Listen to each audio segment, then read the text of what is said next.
So the jobs numbers came out this morning, and it was announced that the economy added 315,000 jobs for the month, cutting unemployment down to 3.7%.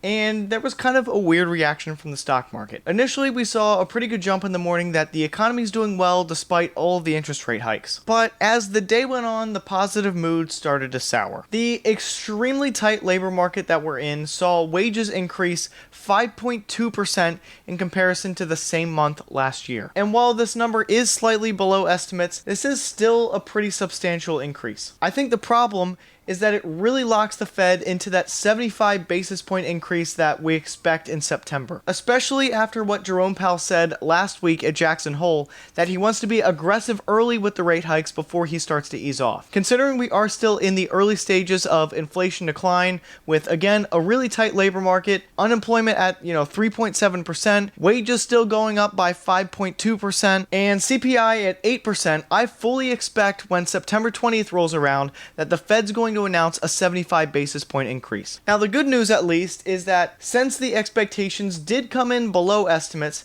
I don't expect a 100 basis point increase. I think 75 is about the max that the Fed is going to have to go throughout this crisis. Now, the current projections for the federal funds rate see about 3.75 to 4% sometime next year. But the problem is that only leaves two 75 basis point increases before we hit that mark. So I'm not really sure that the next two hikes are going to be all that we need to stop inflation. But I don't think that this necessarily changes my outlook about investing in stocks at this point. While I do expect a fairly rough landing for the economy, my goal is still to invest extremely long term. I truly don't care what the stock market is going to do 6 months from now, a year from now, 2 years from now.